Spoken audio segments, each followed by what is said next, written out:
मेरा दिल बहुत दुखता है जब इस तरह के मैसेज आते हैं कि सर आप तो मुसलमान लगते ही नहीं, आप तो अच्छे इंसान हो। यानी मुसलमान अच्छे नहीं होते, ये लोगों के दिमाग में डाल दिया गया है। लोग अच्छे हैं, भोले हैं, लेकिन ये चीप मीडिया दिन रात हिंदू मुस्लिम करता रहेगा तो लोगों के दिलों में नफरतें आएंगी। बॉलीवुड की रोटियां भी हिंदू मुस्लिम करके नफरतों पे सेकी जाएंगी तो लोगों के दिलों में नफरतें तो आएंगी। पूरी दुनिया इस्लाम के पीछे क्यों पड़ी है? इस्लाम कहता है कि जुए के अड्डे बंद करो। जुए के अड्डे अगर बंद हो जाएंगे तो अरबों खरबों का नुकसान होगा। इस्लाम कहता है शराब की फैक्ट्रियां बंद करो। अब शराब बंद हो जाएगी, लोगों का तो फायदा होगा, लेकिन अमीरों का अरबों खरबों का नुकसान हो जाएगा, उसका क्या होगा? इस्लाम बेहयाई को मना करता है, लेकिन अगर एडल्ट इंडस्ट्री बंद हो जाएगी तो इतनी सारी अरबों खरबों की जो कमाई आती है वो कहां से आएगी? इस्लाम ब्याज को, इंटरेस्ट को मना करता है, जिससे अमीर और ज्यादा अमीर होता है और गरीब और ज्यादा गरीब हो जाता है। ब्याज बंद हो जाएगा तो अमीर फिर और ज्यादा अमीर कैसे होगा? जरा सोचिए, जुआ खेलकर कौन अमीर हुआ है? शराब पीकर कितने घर बर्बाद हो गए? ब्याज गरीब को और ज्यादा गरीब कर देता है और अडल्ट इंडस्ट्रीज जवानी को खा जाती है। अब इस सबको दुनिया के बड़े लोग, अमीर लोग कंट्रोल करते हैं। वो नहीं चाहते कि ये सब बंद हो, इसलिए इस्लाम के पीछे पड़े हैं। वरना जो मैं बोलता हूँ, जो कहता हूँ, जो करता हूँ, मेरी रहम दिली मैंने सब इस्लाम से सीखा है। इस्लाम कहता है कि दूसरों पर रहम करो।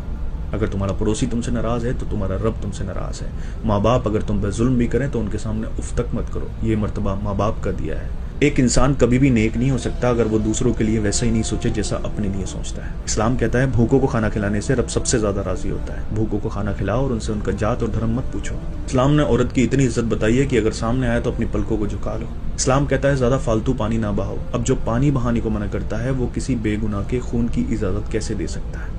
लोगों के दिमागों में कुरान के गलत मतलब डाल दिए गए कि काफिर जहां मिले मार दो। कुरान इंडिया में तो नहीं आया ना, अरब में आया, हिस्सों में आया। जंगें होती थी, कुरान की आयत आती थी, उनमें बोला जाता था कि इनके साथ ये करो वो करो। उन आयतों का गलत मतलब निकाल कर नफरतें बेची जा रही हैं, लोग अपने फायदे के लिए इस्तेमाल कर रहे हैं। मैं हमेशा कहता हूँ कि दिल में नफरत रखकर हम किसी के साथ इंसाफ नहीं कर सकते। दिल से नफरत को निकालिए, उसके बाद सच्चाई को जानिए। कोई ये क्यों नहीं बताता कि कुरान में रहमत का जिक्र कितनी बार आया है? ऐसे लोग भी दुनिया में आए जो अपने आप को खुदा कहलवाते थे, खुदा मानते थे, लेकिन जाना उनको भी पड़ा। अमर कोई नहीं है, सबको जाना है। जो जालिम नफरतें फैला रहे हैं, झूठ फैला रहे हैं, लोगों को आपस में लड़वा रहे हैं, मरना उनको भी है और हिसाब उनको भी देना है। लोग गलत करते हैं तो वो लोग गलत हैं, इस्लाम गलत नहीं है।